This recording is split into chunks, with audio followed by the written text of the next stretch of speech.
I can't outdo the Kelseys. I thought about trying to do that. But 2024 Time Athlete of the Year, 2-time Naismith Trophy. I mean, we could spend the entire podcast, Caitlin, just listing off like everything that you've been doing for the last 4 years. But Caitlin, I really appreciate you taking the time to just hang out for a little bit. It's good to catch up with you. It. Thanks for having me on. Caitlin Clark is making waves once again with an exclusive viral interview with University of Iowa Sports Media. In this in-depth conversation, she opens up about the pivotal moments that have defined her career, reflecting on her legacy just 1 week before her college jersey is retired at Carver Hawkeye Arena. Caitlin looks back on her unforgettable freshman year during the pandemic, her experiences as a college student, and so much more. She also shares heartfelt thoughts on the WNBA, the friends she cherishes, and even recounts her surreal meeting with Taylor Swift at a Chiefs game. I've been covering you since your senior year of high school, but you and I had never met face to face until after your freshman season because they kept everything so strict due to COVID and everything. Yeah. And that's what kind of makes your rise kind of even more intriguing to me, because it's not even the fact that like you've elevated to where you are.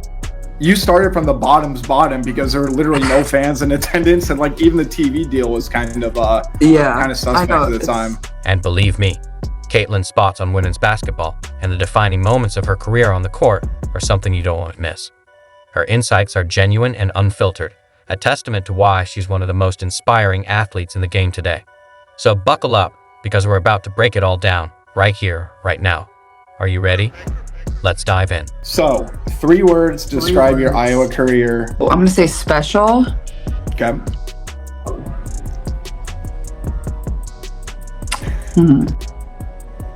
I'm going to say life-changing, but that's 2 words. Dang it. It's a hyphen. Okay, hyphen. Does that make it? Yeah, okay. Well, I'll count it 1. Special, life-changing, and impactful. I'm going to go those 3. Clark kicks things off with a bang, describing her career as special, life-changing, and impactful. But why those 3 words?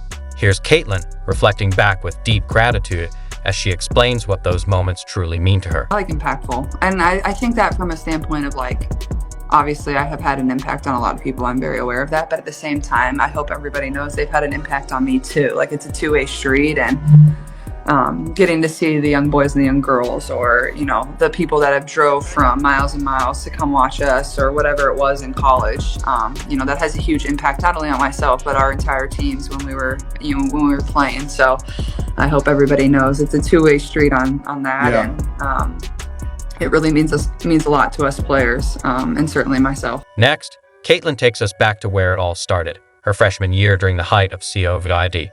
Remember those times? She opens up about what it was like playing empty arenas with only cardboard cutouts for fans and her family as the sole supporters in the stands. Honestly, I don't remember a lot of them.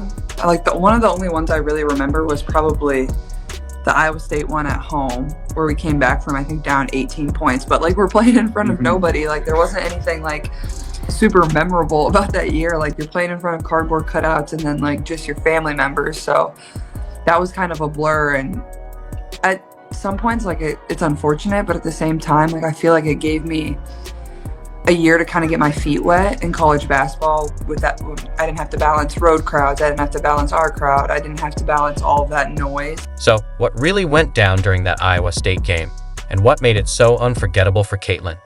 She dives into the details of that iconic moment, sharing what made it stand out and how it became a pivotal point in her journey. I look back and watch some of those videos of me celebrating after the Iowa State game, because I think I made a 3 with like 40 some seconds to go. Oh yeah. To put us up 1 maybe or something. It was a huge comeback anyway.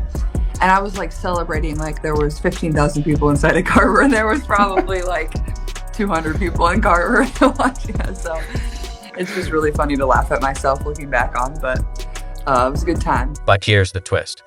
Caitlin reveals how that eerie, quiet atmosphere might have actually helped her adjust to college basketball. She explains how the lack of crowd noise gave her the space to focus and develop her game in ways she hadn't expected. I feel like that allowed me to kind of play more free and kind of figure out myself and, I don't know, just figure out how college basketball works. So, you know, it was kind of unfortunate that I missed a year of college basketball of being in front of our crowds, but at the same time, I try to look at it in a positive manner of like, maybe that helped me, and maybe like that was the starting point of like how I kind of got my feet wet in college basketball. And then obviously after that, it really took off. We played in front of nobody to not being able to get a ticket, which is pretty crazy. Well, I mean, you got to play in front of your dog at least, though, too. Yeah, that was basically the only person. My fake cardboard. And when the fans finally returned, let's just say her excitement was through the roof. Here's Caitlin in her own words, sharing her genuine reaction to having that energy back in the arena. Cut out dog. And when the fans finally returned, let's just say her excitement was off the charts. Here's Caitlin in her own words. Caitlin's upcoming college jersey retirement at the University of Iowa is nothing short of historic. As only the third player in program history to have her jersey hung in the rafters, she takes a moment to reflect on the incredible journey that led her to this monumental achievement. Honestly, I think going into my second year, I was just so excited to finally get to play in front of people. I remember asking, it was like the exhibition game. And I remember going up to Coach Fitz. I'm like, how many people do you think are going to be here? I kept asking, I was so giddy. I'm finding out how many people were going to come, what the crowd was going to be like. I remember being so excited to finally play in front of our fans and the people that have supported, the program far before I got there. So I just remember being super giddy about that. I remember just being so excited. I think there was probably 4,000, 3,000 people there maybe if I had to guess, but I was so excited to play in front of people that weren't my mom and dad and my teammates' parents. It was a taste of, kind of what could be or what had been for the program previously. So I just remember being so giddy about an exhibition game because it was just the first time that I got to play in front of our fans a year after I'd already been on campus, more than a year after being on campus.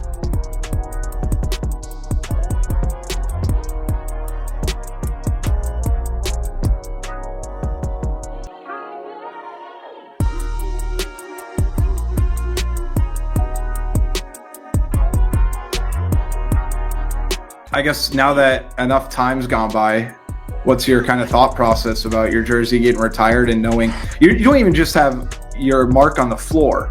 Your jersey is going to be in the rafters forever. Obviously, it gets announced and it's oh, this is amazing and this is so cool.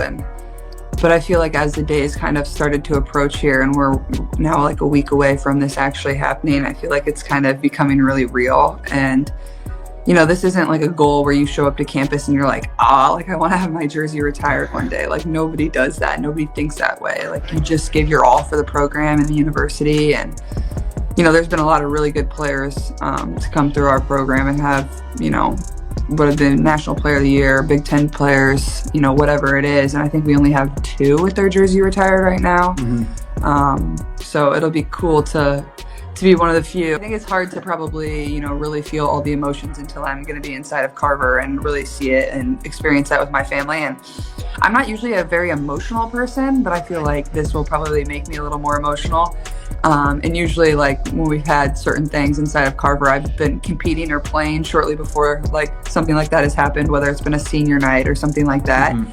So it's hard to kind of evoke emotion after you just competed for 40 minutes. But now that I'm not actually going to be playing, I feel I'll probably be a little more emotional, even though I'm not a super emotional person. Thankful to have played at a place that loves women's basketball in the way that it does, and has really helped me flourish. And it'll be exciting for me to go back and be inside Carver. I haven't been there since I played my last game, so it'll be really special. You have a new strength coach or player development coach at the Fever now too, right? Yeah, new player development coach.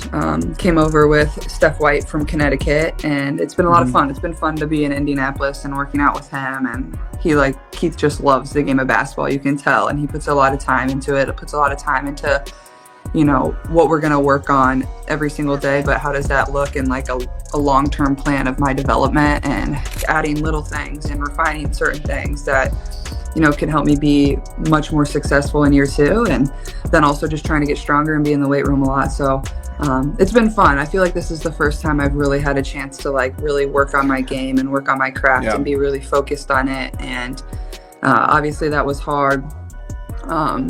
In college, even going into my senior year was really the last time I could work on things and add things. But what are your goals for yourself for this season? Maybe for Caitlin this season? My goals for Caitlin, I just want her to just destroy everything, right? I want to give her the extra tools to where now the way the teams used to play her, you can't do that anymore.